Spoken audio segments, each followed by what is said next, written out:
Hello and welcome back to Boring Dad Gaming, where today we're going to be carrying on with I Was a Teenage Exocolonist.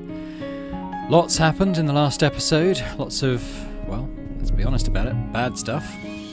Mother died, our colony was absolutely wrecked by a giant monster during the glow season, and new visitors arrived in a new spaceship. They were soldiers with guns, and someone who's become the new governor, I think, of the colony. We don't really know what's going to happen now. So we're gonna start to explore and see what's different. This is the new ship that crashed. So I don't know what's in here. Let's poke our heads in. This is still engineering. Still got the same choices of stuff. Let's just leave for now. Stuff around here. We've got a new ball sport thing there. That's fine. Still nothing. We can't do anything on the walls, as we said. There's some new people to get to know. This is a new person. This is the garrison. So all the options are still the same, but the texture's a bit different. The Helios have replaced the old garrison dojo with a huge underground bunker. It's much larger and better supplied and abuzz with activity. Soldiers drilling, weapons being cleaned and inventoried, and animals herded into cages for study. I can't believe how many soldiers are down here. It must be the safest place on the planet. Again, let's just leave for now. We'll come and talk to people who want to talk to us and meet the new people. I just wanted to have a look around. So this is the new expeditions outpost. We'll come back to that at some point. So yeah, the whole thing's changed. Can we go up here? We can. This is command. Let's view the notice board. Let's see what's actually going on. So we've got 80% food supplies is good. Security rating is yellow, which is kind of medium, I guess. Notice, please wear your masks when out of doors during pollen season. Ambient particulate may trigger runny nose, watery eyes, and mild cough. Well, we have actually cured the shimmer in the previous episode. Please note that we will be hosting our annual Vertumnalia Festival during the second month of dust, so that's about 5 months away. The Council wishes a warm welcome to our new arrivals from Earth and our new Governor Lum. That's the guy who arrived on the ship. Seek, red, instance, geranium, antecedent, utopia. So everyone is in charge of the various areas is still the same. Visit the supply depot, might be different stuff in here. I think we were saving up for 300, weren't we? I wanted this thing. But actually in the meantime, we're going to have a look at our gear, because we got quite a cool one off our dad. I still quite like the one skill on challenge win. But we have got +5 to challenges with the medallion he got. I'm going to stick that in, I think. And when we get another slot, we'll stick the Vriki back in. Okay, so that's command. There's another new person there hanging out with Mars. And this looks like geoponics over here. Is that our dad? Let's actually talk to Dad. Let's pop into geoponics first. It's a buzz with activity. Repairs to the domes are underway, the fields are being replanted, and hydroponics from the heliopores are being installed.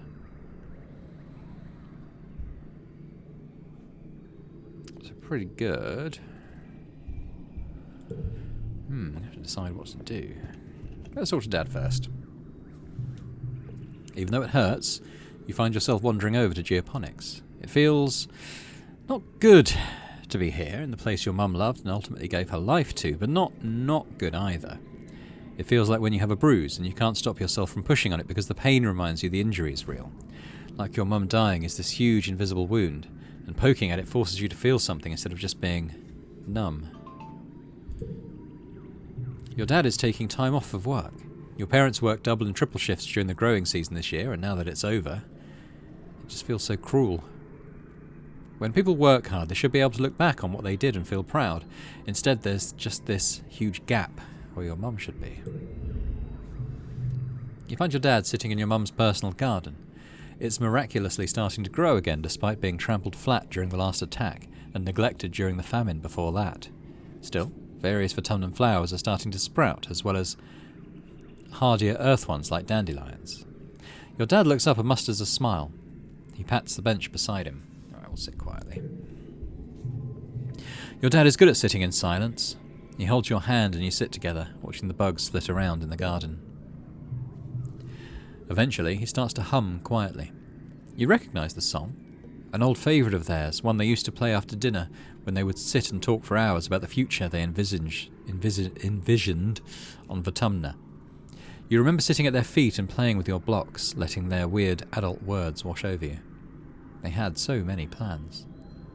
You think about your mum and how much she sacrificed for the future she'll never see.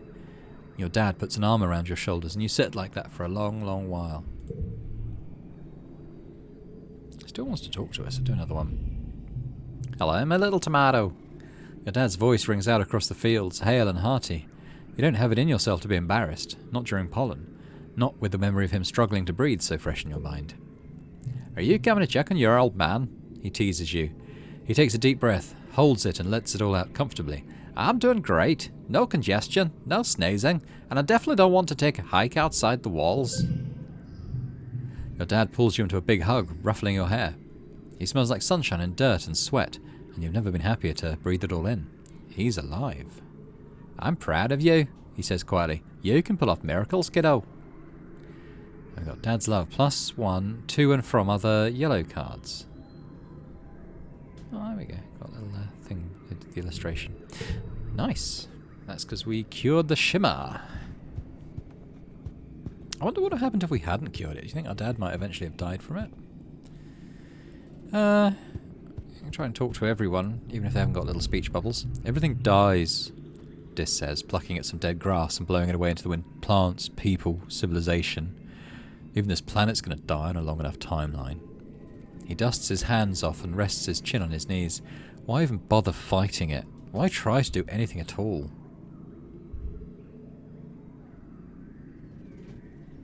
Value as well. That could be interesting. Dare you to go into a restricted area? You dare Dis to explore the creepiest, darkest part of engineering, deep down where even Chief Engineer Instance never goes, under the recycling room where they say there are ghosts. You set the mood and then sneak around behind him, put your holopalm flashlight under your face and shout, "Boo!"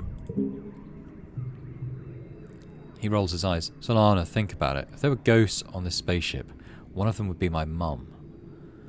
Oh, yeah, you guess that would scare a normal person, but Dis still isn't scared of anything. Let's go and talk to Mars, maybe give her a gift as we're trying to butter her up a little bit. Mars surveys the construction work on the new walls with a critical eye.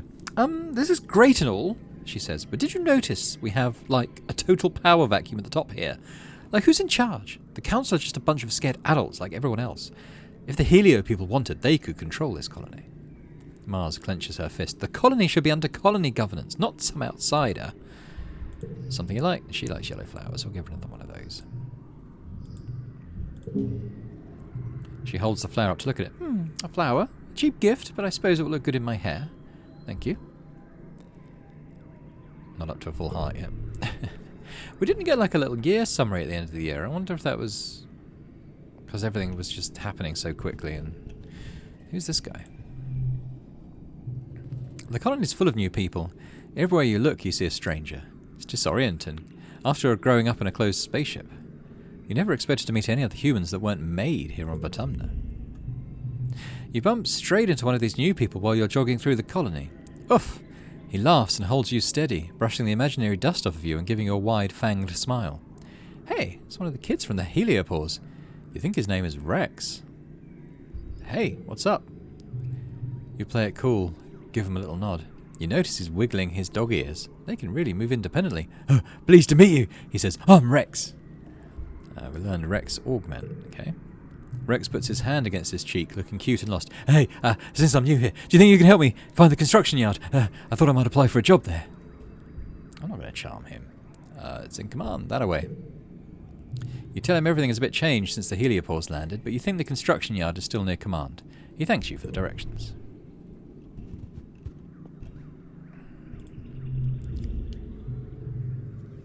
You've seen Nomi around since the Heliopause landed. They're around your age and barely 1.5 meters tall, only coming up to your shoulder. You've never seen anyone dress as strangely as they do. Hi? Their voice is high-pitched and quick. I'm Nomi. It's short for nomination. They do a little twirl and bow. You introduce yourself and ask about their outfit. Oh, this old thing. I designed it myself. A Nomi original based on the outfit Levangula Starlifter wears in the third season of Turbo Girl Hyperjet Transform, when she has to work undercover as the lead singer of an idol group. They stick their leg out. Only I changed the bottom part, and of course I have to wear my gaming gauntlets. I call them gaming gauntlets, but they're really Envirosuit gloves that I modded so I can play holo games through them. And breathe. Do you like games? My faves are Laser Fable and Dig Dog Digger Dog. Laser Fable is so much more fun now that we play outside with room to run around. What kind of holo games do Strato kids like to play? Nomi burst to catch their breath, winded after their extended outburst. Let's challenge them to a game of Laser Fable. You're on! Nomi helps you install it on your holopalm and explains the rules. Laser Fable is an augmented reality game where you bounce hologram lasers off real objects nearby. It's speed-based, so you're running around and bumping into each other, and there are extended house rules about when it's legal to block each other's lasers. Alright, combat challenge it is. 65, that's reasonably tough. We could do 333 maybe? Not too bad.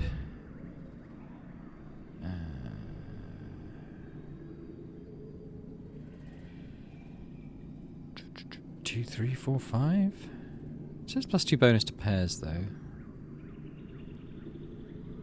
So we can maybe do 2, 2, 0, 0.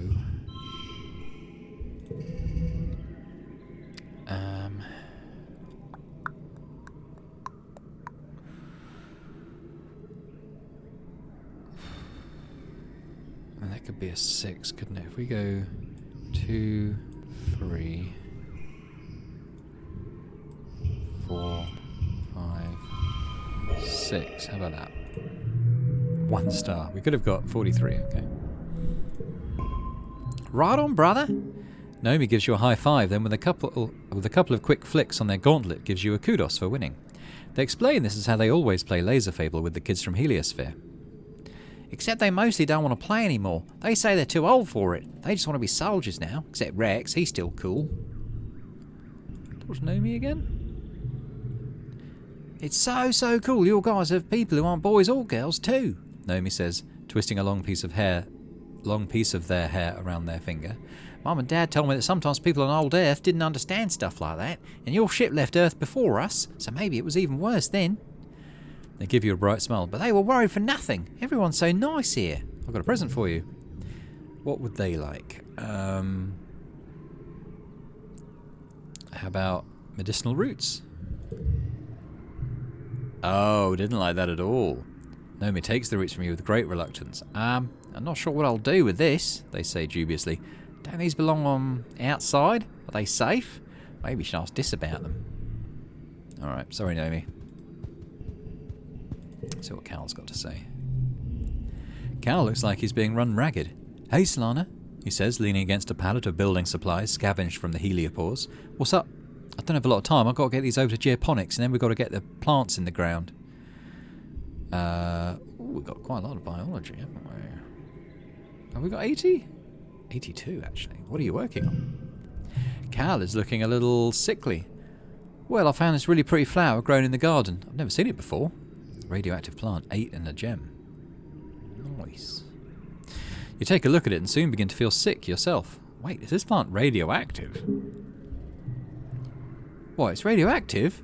Cal says, backing up quickly. Good thing you knew that. What do we do? You're not sure, but if you study it in the geoponics lab, you might be able to figure out how to neutralize the radiation. Well, that seems like a good thing to do next, doesn't it? Let's pop into the crew quarters, see what options we've got here. Oh, that's quite nice, doesn't it? The new common area is a hastily constructed platform clinging to the side of the heliopause. Crews are hard at work incorporating the rigid hull into the natural landscape, creating a charming, open-air place for gathering, eating and relaxing.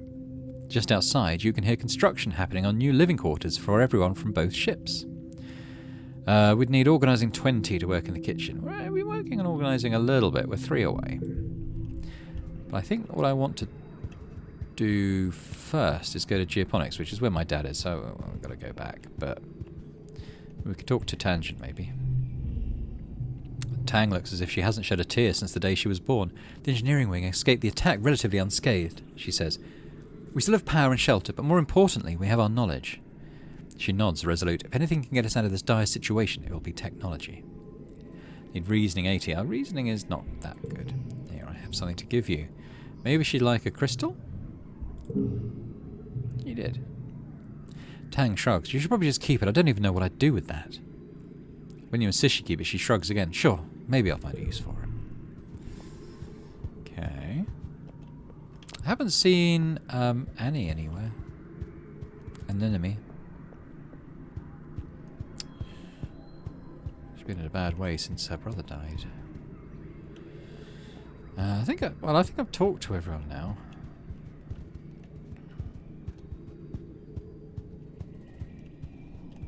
I can't see an enemy anywhere. Right, well, let's do this radioactive plant in geoponics. Back in the lab, you have all the right equipment to properly examine that radioactive plant you found. Maybe you can find a way to protect yourself from them so you don't need to drag a radiation-proof virus suit with you every time you go to that part of the planet. Radiation poisoning isn't the killer it used to be on Earth. With medbeds, you can flush out deadly doses of radiation in a few hours. It could still make you really sick, though, and high enough doses could kill you before you're even able to reach a medbed. How confident are you that you know how to protect yourself? Well, I don't have engineering 40, unfortunately. A few off that. I think I'll be okay. You take a careless approach to protecting yourself from the radiation. It can't be so bad that you won't be able to get to a medbed in time, right? You wear gloves and a face shield and get to work. Oh dear. Oh, it's just stress. That's alright. After about a few hours, you start feeling dizzy. The dizziness quickly becomes nausea, and while you're puking your guts out in a bucket, you have to admit that you're probably feeling the effects of radiation poisoning. Radiation poisoning? Who could have predicted that? You're not done with your experiment, though. Keep going, it's fine. Oh dear, more stress. We're now injured as well. Oh, indestructible youth. What's a little hair loss and diarrhea? It's just a plant. You're better than a plant. This might be one of the dumbest things you've ever done. You'll be in a medbay wishing it killed you for at least a week, but you did complete your experiment. You discover that the radioactive part of the plant is confined to the carpel of the flower, its reproductive organs, and that the petals act as a radioactive shield to protect the rest of the plant. If you press the centre of the flower, the petals close and block the radiation enough that a person can pass by without feeling sick. Neat. You should be able to use this to protect yourself next time you encounter this plant in the wild. Totally worth it. 32. Well, that's not too hard, is it? So let's... Alright, if we make 6... Is that going to get... Okay. We can make that a 5, can't we, with... Oh no, we...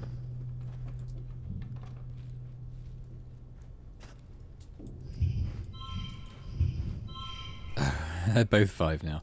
Okay, I guess we'll go... How's that? 2 stars. Okay. Apology's pretty good now.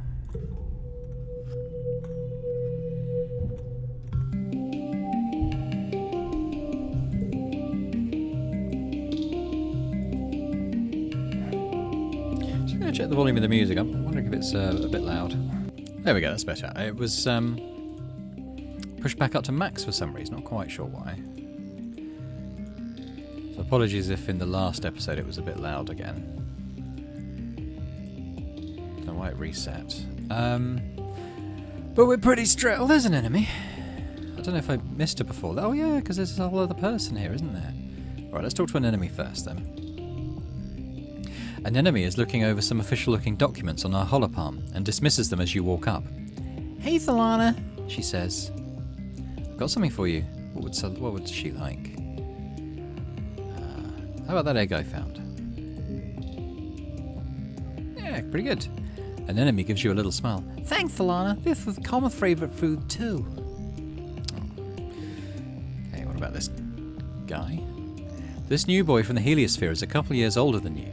He's very handsome, and the missing arm gives him a heroic battle scar vibe. He stands tall and ready for action, even though it's a normal, boring day. The other recruits milling around the garrison give him a wide, respectful berth. He sees you staring and gives you a curt nod. My name is Vase, Lieutenant Olivatius, he says, considering you with a glint of challenge in his eye. And you are... How do you introduce yourself? I'm an explorer. His expression doesn't change. Is that right? He says with the air of a boy who's hard to impress. Nice to meet you, Solana. I hear it's been a rough couple of years for the colony. Lucky they think our heliopause came along just in time. He continues. Don't worry, we have some of the best soldiers, the very best. We'll keep the colony safe. We were doing just fine before you came. He raises an eyebrow. When we landed, he sneers, this place looked like it had been overrun by wild animals. Or was that just the aesthetic you were going for? Being planetside is totally different. You tell Vase that firing a virtual gun is nothing compared to running for your life through the jungle while a wild unisaur hunts you down. A unisaur? Vase says, leaning forward a little. His eyebrows raise. Did you actually say something to interest him? That sounds like a fun sport. I'd like to try it sometime. Alright, well, we're currently injured, which isn't good. I think maybe we do some sort of education activity and then rest. I don't want to rest just yet. It feels like a waste of stress. Let's see, we could... Yeah, I'd kind of to get persuasion a little higher. So maybe we do humanities again? Congruence asks you to take a stack of blank paper and a box of pencils from the classroom nanoprinter and pass them out to the class. Today we will be practicing our handwriting, she announces. You hear Tangent groan beside you. But Congruence, she whines. Why would we ever need to write by hand when we have hollow palms? This exercise will be part history lesson, part future skill, Congruence tells the class. In the future, you may not always have access to holopalm technology. Our replicators and computers will break down eventually, and when they do, you'll have to rely on low-tech solutions to everyday tasks. So, first lesson, how to correctly hold a pencil. You and the other students get to work learning how to print by hand. It's a little bit like holding a stylus, but the texture is all wrong. Your letters are small and cramped, and you have trouble keeping them in a straight line. Tang, though, is suffering the worst. Ha! Mars laughs. Look like we finally found something Tang isn't good at. Look, she keeps mixing up her lowercase a's and e's. Tang is used to using a stylus with a holopalm, but she's never actually drawn the letters. She fumbles like a child, bashing her fists against the holopalm for the first time. It's painful to watch. You can tell she's getting more frustrated with each letter. Mars, on the other hand, has lovely penmanship. She can even write in cursive. My papa taught me when I was little, she says, showing off her paper. Cultured people know how to write for real. I'll help you, Tangent. Oh, she didn't want to be helped. I don't need your help, Tang sneers. She hates being bad at something, but being patronised is even worse. Just let me do it myself, she grumbles, balling up her fifth piece of paper and tossing it on the floor. We did have quite high friendship with her, but I guess that's been slightly damaged now. Mars laughs, but after a few minutes of tense silence, she looks over to Tang's work. You're pressing too hard, Mars tells her softly. Loosen your grip. It's different from typing in the air with the stylus. Try moving with your shoulder instead of your wrists and fingers. Tang takes a deep breath and tries again, slow and deliberate. Mars nods and slides closer, putting her hand over Tang's and guiding her pencil on the paper. There, see, you're getting it, she murmurs. Tang's cheeks go pink. After a minute, Tang eases her tension and her writing starts to flow more naturally. Thanks, she stammers, pushing her chair away from Mars. Alright, 29, not too bad.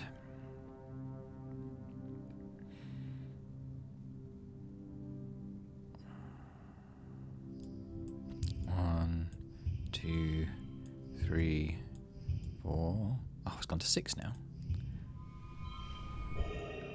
Oh well. How can we make that a 3? Well, we can move that there.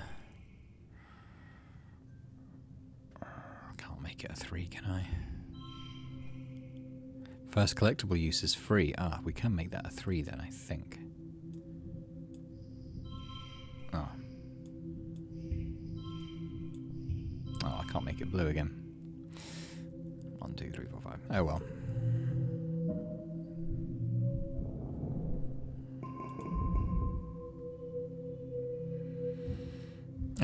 our face. We're not very happy. Alright, I think we need to, even though we're not maxed out on stress, I think what I want to do is I want to rest, and then I think we will... what we do, then we'll go for an expedition, I think. Let's relax on the walls. You use the uninterrupted time up on the walls to catch up on some schoolwork. Attending class isn't mandatory after a certain age, but if you want to be able to get into one of the more specialised career paths, you're expected to at least do some independent study, even if you're not attending class. Alright, so I don't really want to forget either of those, to be honest. It is early dusk. Everyone's moved around a little bit. I think we're going to try an expedition. That's what we're going to go and do. If I can remember the way out of here.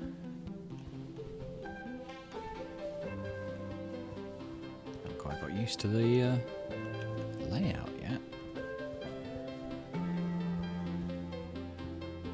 Guess it was further this way.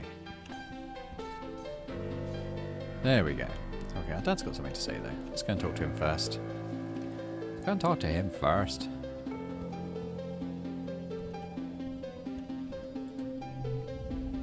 Just the person I was hoping to see. Your dad jogs over with a sunny smile. Hey, you want to get your hands dirty? Well, more dirty. That didn't work too well. Survey teams are bringing in a ton of animals we're working on to domesticating, and we could use your help. You already know your way around a shovel, so I figured you wouldn't mind stopping by sometime and giving your old man a hand, he says, pointing towards the animal paddocks. Carla's helping out too, so you'll have a friend to work with. And if you happen to be out with the survey teams, keep an eye out for more animals to bring home. Sure thing. Your dad smiles. Great, see you there. Unlock tending animals in geoponics. Okay. Well, as we're here, let's check out what that would give us. We would get animals, which is pretty high already. Empathy, we could use on raising. Kudos and stress. Okay. But we're going to go on an expedition right now, which is up here. Oh, a velo flower. We'll work on giving Dis something, maybe. Dis looks haunted, with dark circles etched deep under his eyes. Why bother, he mutters, pulling his sleeves over his hands fitfully. Why are we... They're just going to come again. It's pointless. Living is pointless. Does this interest you? Maybe he likes the medicinal roots. He does, actually. Dis's eyes light up when he sees your gift. Whoa, he says, taking them from me with an uncharacteristic delight. Are these pieces of jelly art root network? Or is it a dormant butterfly bush? Where did you find these? I like those. Alright, we're going to... I guess we'll go back to the valley, seeing as that's the choice there. So I'm interested to see if we can go back into that cave that we found before. We'll talk to Unity. Utopia, sorry. Chief Surveyor Utopia stops you and Dis near the depot. Feel that? She asks. You can feel a kind of ominous distant thumping, pulsing regularly through the ground. If you stand still, you can feel it vibrate up into your own body too, like a massive global pulse. Utopia says, checking a readout on her holopalm. I reckon it's naturally occurring, she concludes, but it's giving me the willies all the same. You two better check it out. Mind you stick together and take readings on the way in case it's dangerous. You and Dis look at each other excited. You follow the thumping, now an audible noise growing louder, west, until you've roughly triangulated its location.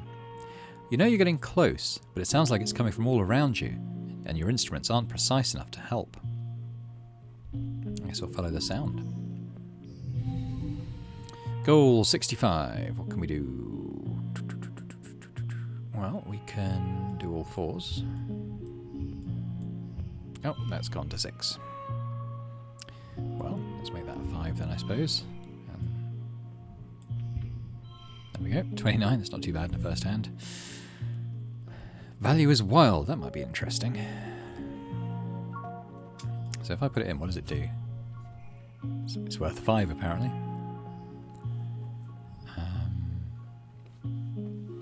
Can it go minus? Okay, it can actually go minus, okay.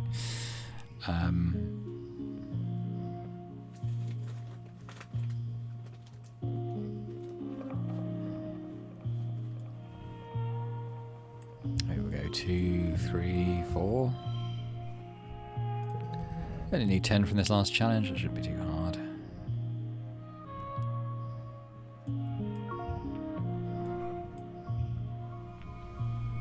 It's already done.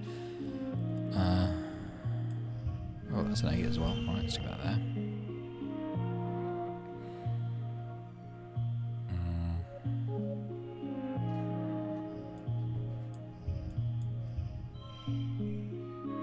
How's that? No stars. We could have got 46 there. Okay. You find a machine. An ancient broken down machine, like a small pyramid-shaped building made from some kind of dark stone or bone that looks almost like it grew that way. Thud of the Thumper. Except it isn't broken. It's just so very old and overgrown it looks more like a pile of rubbish and roots than a building or engine or whatever it was. Still, a thumping noise comes from inside it. The vibrations are strong here, making your guts feel weird. You don't notice it at first, but there's a curious path on the ground, moving away from the machine. A line half a metre wide where the dirt is a little more worn and bare. It heads off in a straight line to the west, or coming from the west. Could animals have made this path, or the thumper itself? Well, we can analyse it. It's definitely not natural. On some parts of the thumper you can see what might have been writing once, carved deep into the not-quite rock. It must be thousands of years old. Whatever part of it still works is deep down in its core. It has a funny smell too, sweet like something fermented. Puffs of air come from vents near the top in time to the thumping. You also note that the animals here are a lot more aggressive than usual. Even the insects buzz more annoyingly overhead. Your scanners register higher levels of attack pheromones. Whatever's going on, the fauna don't like it either. Eventually you head back and share your findings with Utopia. Totally an alien civilization, Dis insists.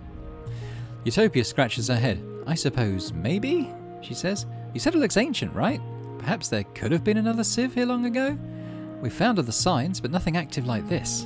I know she's Australian before, I kind of got bored of doing her Australian voice. It seems to be pointing west or receiving something. She snaps her fingers. There's some right ugly ridgelines out there that... She does sound Australian, doesn't she? There's some right ugly ridgelines out there that have kept us from checking that direction, but we got gliders and motivation. That's half the battle. She makes a note in her holopalm. I'll open up the western resting ridges for surveyors, she says, then grins. Whew! Say that 3 times fast. We'll have to stick together out there. Dis looks at you curiously. Sure, if you're scared, he says. Why am I friends with Dis again? He's such an asshole.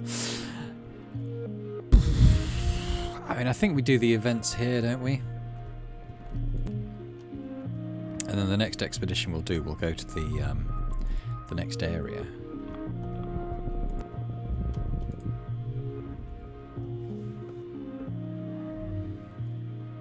We've done this before, haven't we? Little Ricky's running up and down the tree. Right, tell you what, we're going to go back. I know it's not a great use of the month. But when we go back, we'll go straight into the other expedition. I feel like we've just done all of the events here. There might be some other random ones that are different, but I think basically we've done this. Let's go back. Yeah.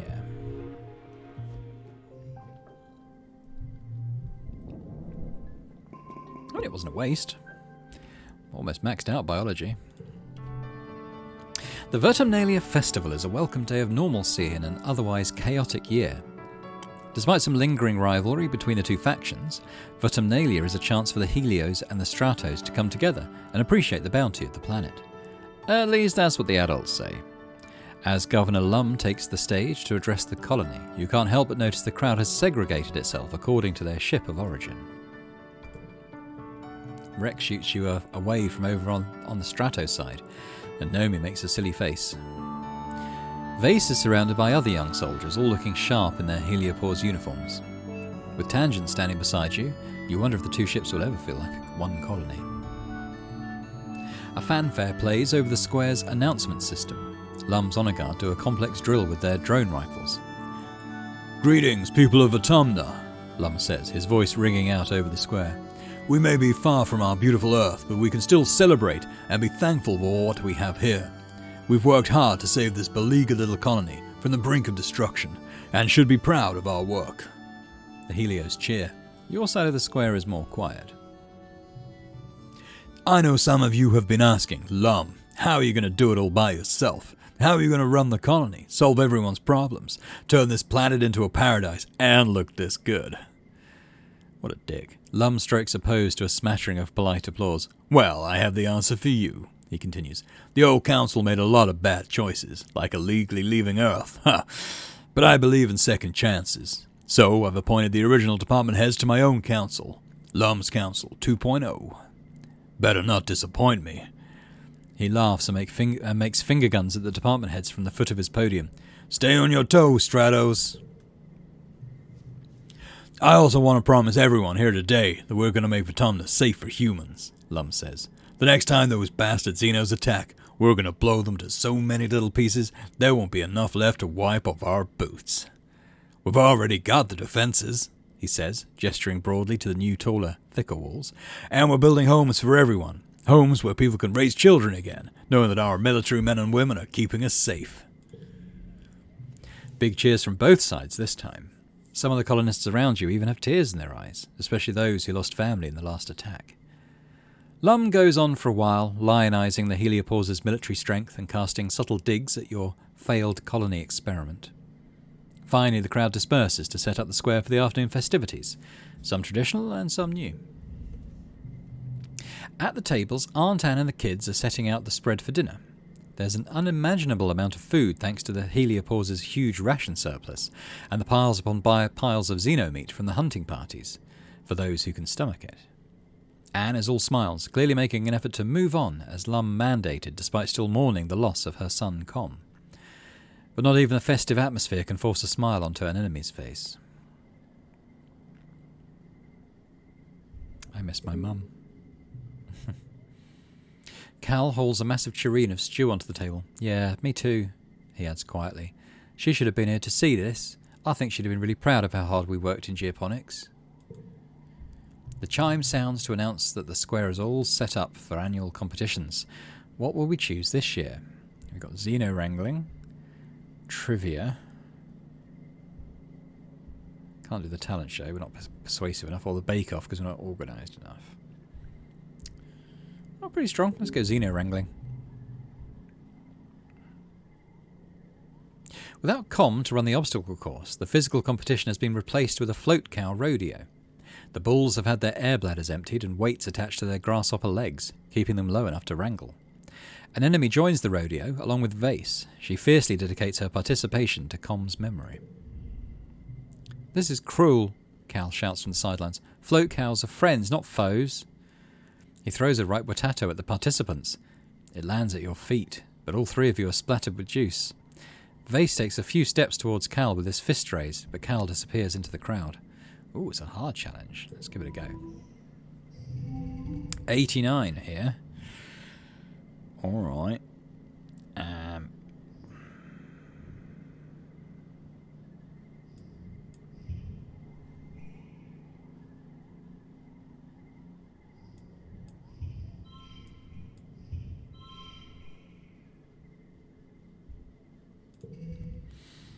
73, that's going to be pretty hard.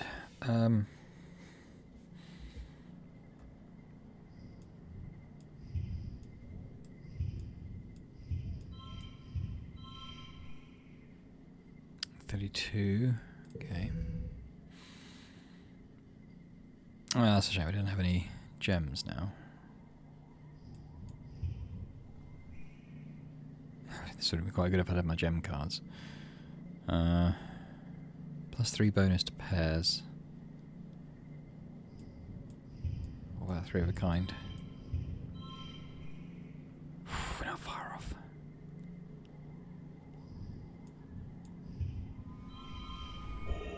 Oh, we actually win. Yeah, Good. Oh, and 3 stars. Nice. An enemy fights hard, but you're the champ. You get a lasso around the ornery bull's neck, then haul yourself up onto its woolly back. Its powerful grasshopper legs bounce you around the ring, but you manage to hold on and wrestle it down to the dirt. The crowd cheers so loud you can barely hear the float cow, bleating in discomfort. I don't feel great about doing that, actually. Maybe we won't do that next year. Yeehaw! Chief Surveyor Utopia cheers from the stands. An enemy looks disappointed. Vase looks angry. Your performance has definitely put you on his radar as competition. After the festivities, the mood in the colony is a lot lighter. You see people smiling easier and often see mixed groups of Helios and Stratos socialising together. It feels like the first time people have actually let themselves relax.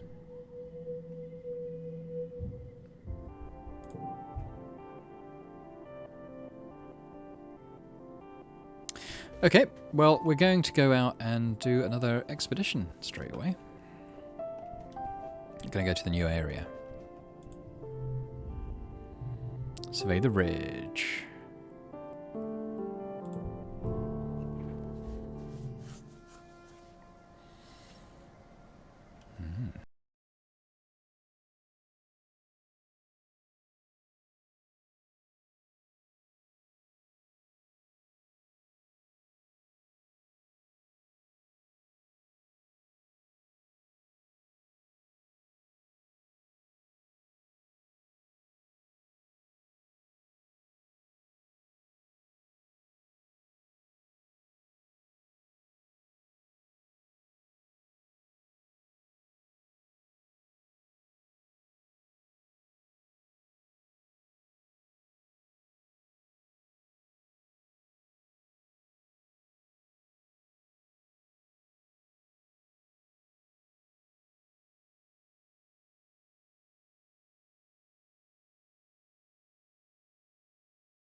3 stars, nice.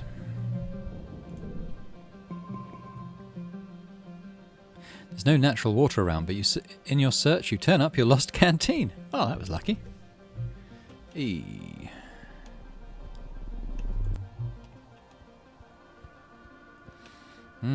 Which way first? Let's go left first.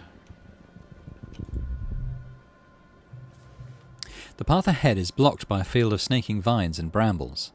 They're flowering, enormous happy blossoms swaying in the shimmering heat waves. You could push through them, but your holopalm beeps a warning. A radiation warning. These flowers seem to be highly radioactive, far too radioactive for the mild shielding your suit provides. Luckily, you analyse these radioactive plants and know how to pass through safely. Yeah, we're going to neutralise it. Good thing you studied this plant earlier and know its wily ways. You tickle it just so, and the radioactive flowers close. You push your way through to the other side unharmed. That was lucky. Did we get there just because we spoke to Cal when he didn't have any dots by his head? I think we did. There is a strange heat haze shimmer across the path ahead. Oddly, it doesn't clear up as you get closer. The mirage effect is very strong. The refracted air makes it look like there's a pool of water on the ground and plants waving around it. But something is just off about the illusion, and you can't put your finger on why. Let's investigate. Okay, that's locked, so...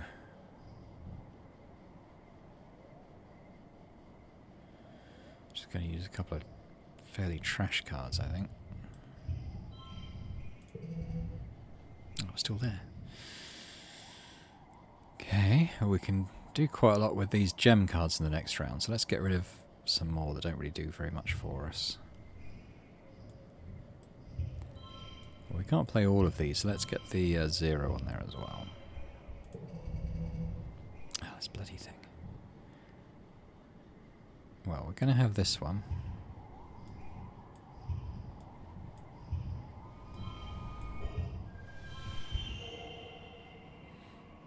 There we go. Yeah. Wasn't maxed out, but hey.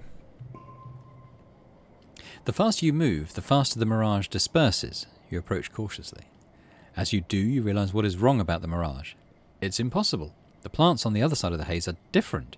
Not just wibbly-wobbly from the layers of air, but bigger, older, and it's a different time of day. Evening, not morning. Then you see him. It's you. Through the heat haze, you see yourself in the distance walking towards you. You move to the edge of the mirage and peek around it, but he isn't there. You can only see him through the heat haze like it's some kind of doorway or mirror. Can we call out? You shout, "Hey you," and wave your arms and jump up and down. The figure looks at you curiously. It's definitely 100% you, staring back at you like a mirror. Your movement seems to disturb the mirage, which breaks up and fades before you. Behind it is a regular morning, and now you're alone again. Weird. Okay, let's carry on. Just sort of taking all the left-hand forks, and then, you know, as we come back round, we'll take other things. Okay, there's one here. The sun goes behind a cloud, and you feel a light spattering of rain. It sizzles into the dry, hot ground around you, providing a little relief from the heat of the day. Then you realise you don't see a single cloud in the sky ahead of you, and it almost never rains in the western resting ridges. The plants here rely on nighttime dew for moisture. Let's just run. You bolt for cover with your hands thrown over your head. You don't even care what's up there. You just know that was no rain. Yeah, I imagine that might have been a nasty beast of some kind. Where are we going here? Well, I'm going to get so lost. Is there kind of like a map for this area?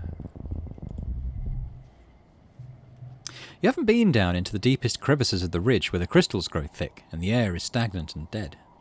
It's already sweltering on the ridges, but in the chasms you can see the heat warping the air almost like it's permanent fog. Utopia says the air is so thick and still that you can't even use your glider down there. At least one thing survives in the haze, though. While you take a break for lunch one day, you can see flickers of silver dart in and out of the fog, like ripples of light on a lake. As you unpack your tiffin box, which is very civilized, the silver flashes come up out of the fog and begin to surround you. They're animals. eyeless, almost translucent creatures about the length of your arm, trailing meters-long tentacles behind them. Their mournful hooting is magical and strange. You look them up on your holopalm. Oh, air squid babies. Wait, air squid are predators. 72.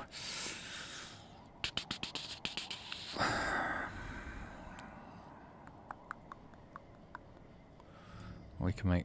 Oh, that card's going to get +2, so hang on.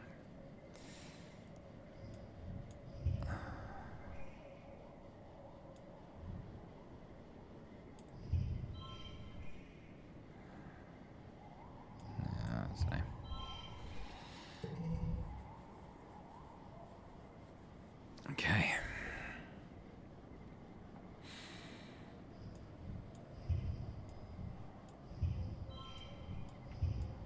Actually, 4 of a kind. Alright. Oh, the +5 is for the medallion. Yeah, okay.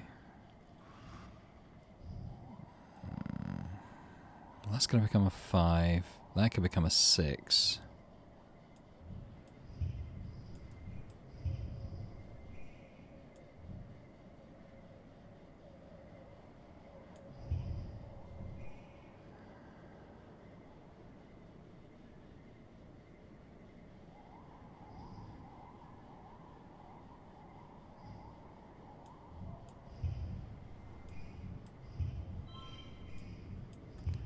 I can make that go up 1.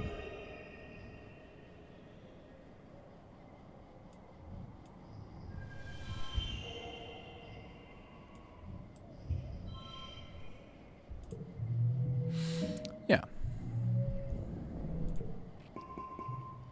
You duck behind some roots and keep perfectly still as the creepy creatures float around and past you. They don't seem to be hunting for food. They must be on their way somewhere. Until they suddenly turn back and zero in on your location. You find yourself surrounded by curious baby air squid as their tentacles begin to pass over the ground looking for you. You're not going to get 8 today. You leave your tiffin and bolt, paying no heed to the noise you're making as rocks clatter down the side of the chasm. As you run, you swear you run right past someone. What? Where did he come from? Behind you, you think you hear him make a low hooting noise. By the time you realise the air squid are no longer chasing you, he's gone.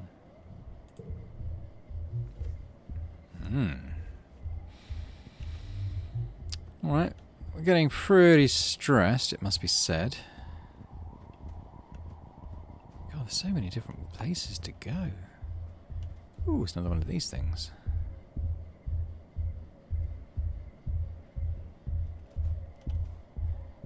Yeah, let's do this. You find your way blocked by a massive wall. No, a hollow pillar, knocked over and lying on its side in the sand. It's absolutely massive. It stretches to your left and right, at least 1 kilometre in each direction, though at some points it's crumbled enough that you could likely scale over it. Let's check it out.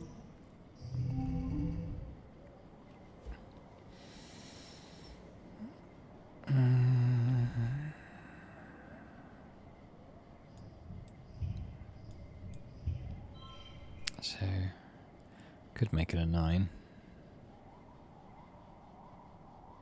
Could make it an 11, but...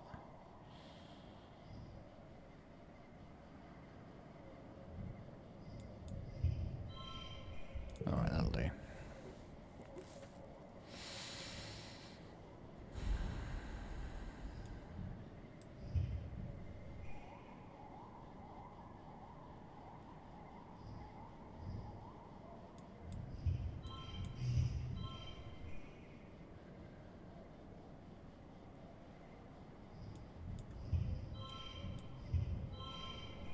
Oh, why did that change?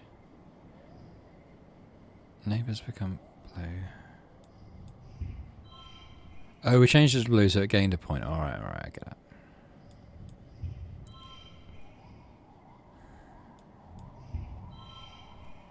It's only round 2, isn't it? That's fine.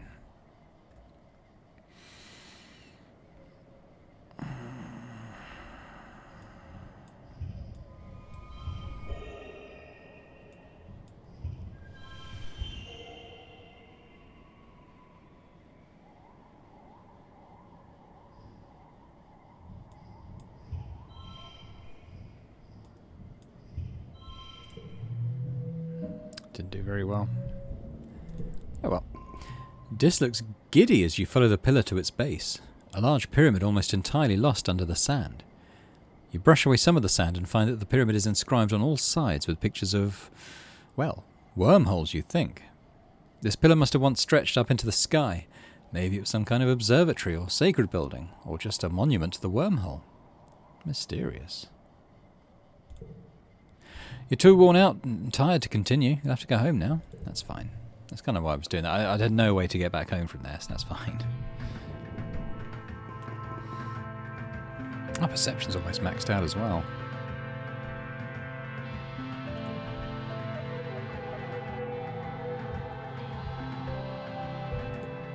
So what do I think I'll do? I think we will relax and get our stress down, and then we'll probably end the episode. Just going to see if anyone wants to talk to us in particular.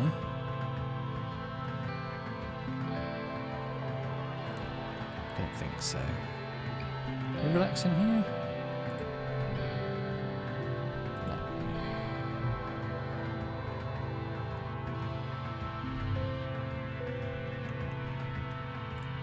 Go up on the walls again. Dislike us a bit more. You're sort of half-heartedly scouting by walking along the walls when you come across what looks like a little memorial shrine tucked into an alcove. In it are drawings and mementos for the people who've passed away, including Tammy. You're struck once again by the senselessness of her death, letting the grief wash over you just as strong as the day she died. It's hard to believe you came this far through space, only to lose a friend in such a sudden and pointless way. Leave the shrine as is. Now, I think I said in an earlier episode, in response to I replied to a comment on the video, that I thought there was like a time loop essence or element to this game. And that was entirely based on that I've seen screenshots where Tammy is an adult, or a teenager, same age as us, but grown up anyway. And other characters too that are no longer with us in this playthrough. So I kind of assumed maybe at some point we'd be able to go back and change events that had happened. But I mean, I've been playing for quite a long time now and that hasn't happened, or there's been no suggestion that is something that's going to happen. So I'm slightly confused about that, whether there was a random element to her death or whether there was something we could have done to prevent it. I'll have to think about that. Interesting though. Alright, anyway, let's rest.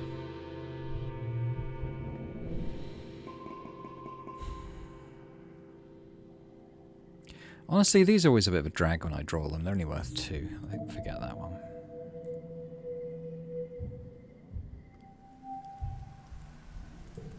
Early wet. Okay. So, I think we are going to leave it there. So thanks very much for watching this episode. A bit less stressful this one. It feels like there was very much a halfway point at the 5 years mark that ended in the previous episode, where things kind of started slow and then built up to quite a dramatic conclusion to that sort of 5-year span. And I wonder if the same thing's going to be true of the next 5 years, whether this year has been sort of fairly chill, but every year from now on it's going to ramp up and keep ramping up like it did previously. That's going to be interesting.